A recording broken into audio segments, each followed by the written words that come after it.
ইসলামী bank news top 10।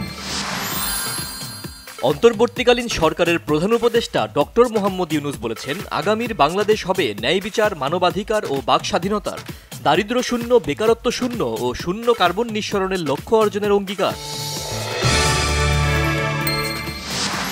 স্থানীয় সরকার উপদেষ্টা আসিফ মাহমুদ বলেছেন, গণ অভ্যুত্থানে যারা রাজপথে নেমেছিলেন তাদের এখন রাজনৈতিক শক্তি হিসেবে আবির্ভূত হতে হবে।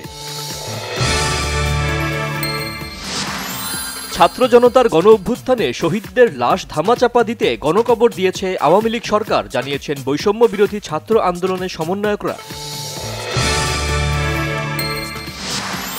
গণতান্ত্রিক যাত্রা ভিন্ন হলেও বৈষম্যহীন বাংলাদেশ গড়তে সবাইকে ঐক্যবদ্ধ হবার আহ্বান বিএনপির। এক ব্যক্তির শাসন যাতে আবারও শুরু না হয় নিশ্চিতের তাগিদ। সাবেক প্রধান বিচারপতি মোহাম্মদ ফজলুল করিম ইন্তেকাল করেছেন। 2010 সালের 8 ফেব্রুয়ারি থেকে 30 সেপ্টেম্বর পর্যন্ত দেশের 18তম প্রধান বিচারপতি হিসেবে দায়িত্ব পালন করেন তিনি। 1170টি অবৈধ স্থাপনা উচ্ছেদে অভিযান শুরু করেছে মোংলা বন্দর কর্তৃপক্ষ।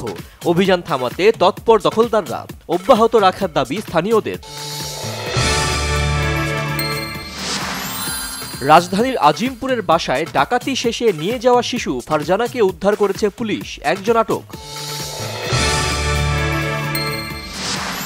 ভারতের উত্তরপ্রদেশ রাজ্যের ঝাঁসিতে একটি হাসপাতালের এনআইসিইউতে অগ্নিকাণ্ডের ঘটনায় 10 শিশুর মৃত্যু হয়েছে। জীবিত উদ্ধার করা হয়েছে কমপক্ষে 37 শিশুকে। আন্তর্জাতিক দ্বিতীয় প্রীতি ম্যাচে আজ মালদ্বীপের বিপক্ষে মাঠে নামবে বাংলাদেশ। বসুন্ধরা কিংস অ্যারেনায় ম্যাচটি শুরু হবে সন্ধ্যা 6টায়।